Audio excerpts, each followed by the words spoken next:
10 pinakamalakas na bansa sa military force. Araw-araw sa ating mundo ay patindi na ng patindi ang mga nangyayaring tensyon at girian ng mga bansa. Kaya maraming mga bansa ngayon ay talaga namang fully equipped at nagre-ready na pagdating sa kanilang mga armas at kagamitan. Nariyan ang pagpaparami ng sundalo, high-tech na armas, mas malalakas na bombang nuclear at pina-improve na mga sasakyang pandigma. Kaya sa gitna ng modernization at teknolohiyang pangmilitar, sino nga ba ang kinikilala bilang superpower country? Ano-anong mga bansa nga ba ang itinuturing na may malalakas na armas pandigma? 10 pinakamalakas na bansa sa military force sa buong mundo. Yan ang ating aalamin.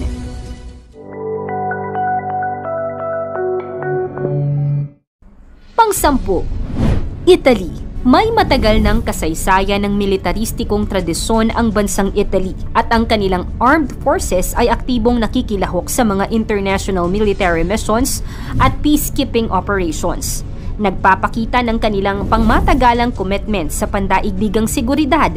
Ang Italy ay naglaan ng budget para sa modernisasyon ng kanilang military capabilities, kabilang ang kagamitan, teknolohiya at organizational structure. Ayon sa ulat noong Enero 2023, ang Italy ay may fleet na binubuo ng 404 na helicopters, kabilang ang 58 itinuturing na Assault helicopters.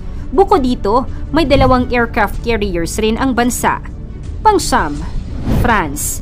Ang bansang ito ay meron silang independent na nuclear deterrent, isang mahalagang yaman sa larangan ng strategic autonomy at pandaigdigang seguridad. Ang kanilang advanced na military technology at kagamitan ay nagbibigay sa kanila ng kakayahan na makipagkumpetensya sa modernong labanan. At ang kanilang kasaysayan ng militaristikong tradisyon ay nagbibigay daan para sa organizational expertise at tactical proficiency. Bilang miyembro ng NATO, ang France ay bahagi ng isang malawakang military alliance.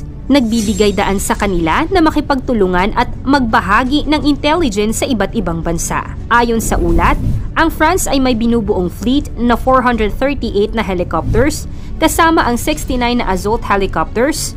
Dagdag pa rito ang flota rin ng bansa na binubuo ng 10 destroyer warships. Pang-8, Japan. Isa sa mga pangunahing dahilan ay ang kanilang advanced na teknolohiya na nagbibigay daan sa kanila na magtaglay ng moderno at mataas na kalidad na kagamitan sa kanilang self-defense forces. Bagaman merong fascist na konstitusyon, ang Japan ay nakakamit ng mga pagbabago na nagbibigay daan para sa mas malaking papel sa larangan ng militar. Ang kanilang triad ng self-defense forces, kinabibilangan ng ground self-defense force, Maritime Self-Defense Force at Air Self-Defense Force ay nagbibigay sa kanila ng mga kakayahan na makipaglaban at magtanggol sa bansa. Sa ulat noong Enero 2023, ang military strength ng Japan ay binigyang diin ng isang malaking arsenal na nagmamay-ari ng mahigit 1,400 na military aircraft at isang malawak na flotang may higit na 111,000 na sasakyan. Pang-7, Pakistan. Ang kanilang estratehikong lokasyon sa rehiyon ng South Asia, lalo na sa konteksto ng tensyon sa India at mga alitan sa teritoryo ng Kashmir, ay nagtutok sa pangangailangan ng malakas na militar para sa depensa at seguridad. Ang independent nuclear capability ng bansa ay nagbibigay ng strategic deterrence at nagtutulong sa kanila na mapanatili ang pambansang seguridad. Ang malakas na conventional military force ng Pakistan kasama ang kanilang Army, Navy at Air Force ay naglalaro ng mahalagang bahagi sa regional na security dynamics. Ayon sa ulat noong Enero 2023, may malaking military arsenal ang Pakistan. Binubuo ng mahigit 3,700 na tanks, 1,400 na military aircraft, 9 na operational na submarines, at isang malakas na puwersa na binubuo ng 654,000 aktibong kasapi ng militar. Gayunpaman, ang pag-angat ng Pakistan sa ranggo ay hindi lamang dulot ng kanilang lakas sa militar. Pang-6, South Korea. Ang kanilang kakayahan ay nagmumula sa iba't ibang mga kadahilanan. Isa na rito ay ang pangmatagalang tensyon sa Korean Peninsula, kung saan ang North Korea ay may malakas na militar. Ang conscription system ng South Korea kung saan ang mga kalalakihan ay required na magserbisyo sa militar ay nagreresulta sa malaking bilang ng personnel, nagbibigay sa kanila ng malakas na manpower. Ang ekonomikong pag-unlad ng bansa ay nagbibigay daan sa mamumuhunan para sa modernisasyon ng kanilang militar, kabilang ang pagpapabuti ng kanilang advanced na teknolohiya sa larangan ng armas. Noong Enero 2023, ang bansa ay may malaking military arsenal na binubuo ng mahigit 133,000 na sasakyan at 739 na helicopters, kasama na ang 112 na assault helicopters. Panglima, United Kingdom. Ang kanilang sandatahang lakas at ang profesionalismo at husay ng kanilang mga tauhan sa British Army, Royal Navy at Royal Air Forces, ang Independent Nuclear Deterrent ng UK, partikular ang Trident Nuclear Weapon System ay nagbibigay sa kanila ng malakas na kapasidad sa larangan ng strategic deterrence. Bilang miyembro ng NATO, ang UK ay aktibong nakikipagtulungan sa iba't ibang mga bansa para sa kolektibong depensa. Sa kasalukuyan, may 2 aircraft carriers ang UK na kasing dami ng China, Italy at India, ngunit kakaunti kesa 11 carriers na pinapatakbo ng US. Sa iba't ibang aspeto, kasama na ang kabuuang bilang ng mga ports na maaaring gamitin at kalidad ng kanilang aerial tanker aircraft fleet. Pang-apat, India.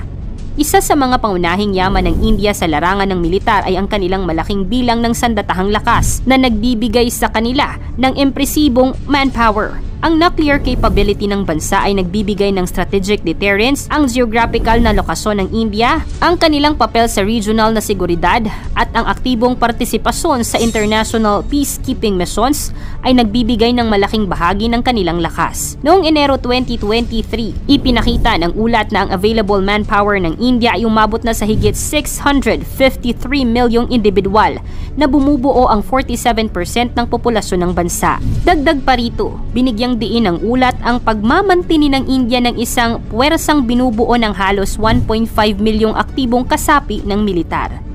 Pangatlo, China. Ang bansang China, ang malaki nilang armed forces kasama ang Army, Navy, Air Force at Rocket Force ay nagbibigay sa kanila ng maraming tauhan na nagsisilbing pundasyon ng kanilang lakas sa militar at ang malawakang modernisasyon ng kanilang sandatahan, kasama ang advanced na armas at kagamitan ay nagbibigay sa kanila ng kakayahan na makipagkompetensya sa ibang bansa. Bukod dito, ang nuclear capability ng China ay nagbibigay sa kanila ng strategic deterrence at nagpapataas ng kanilang pangalang militar.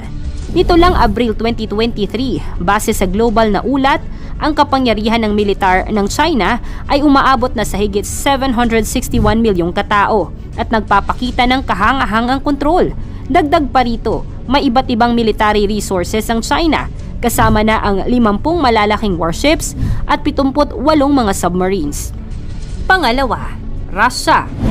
Isa sa mga pangunahing dahilan kung bakit isa ang Russia na may malakas na military ay ang malakas na nuclear capability ng bansa na nagbibigay sa kanila ng mataas na antas ng strategic deterrence. Mayroon din silang malaki at kagandahang kalagayan sa armadong puwersa, kabilang ang Army, Navy at Air Force na may kakayahan sa iba't ibang klase ng operasyon. Sa ilalim ng pamumuno ni President Vladimir Putin, nagkaroon ng malawakang modernisasyon ang kanilang militar, kung saan binigyan ng prioridad ang pag-upgrade ng kagamitan at teknolohiya. Ang Russian ay merong malawakang teritoryo at estratehikong lokasyon na nagbibigay sa kanila ng kontrol sa mga mahahalagang ruta at akses sa iba't ibang lugar. Sa taong 2023, nakakamit ng Russia ang isang pinupuriang posisyon pagdating sa lakas ng kanilang mga eroplano at pandagat. Bagamat may hinaharap na mga hamon sa panahon ng alitan sa Ukraine, nananatiling malakas ang kanilang pambansang Navy. Ang itinuturing na score ng lakas na 0.0714 ay naglalagay sa Russia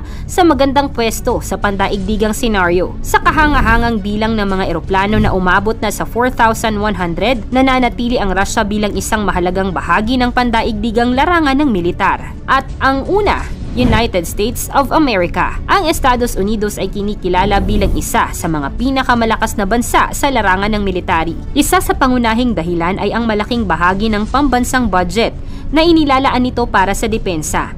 Ang mataas na pondo nito ay nagbibigay daan sa modernisasyon ng kanilang military equipment at teknolohiya. Ito ay nagtataglay rin ng mga advanced na armas at kagamitan.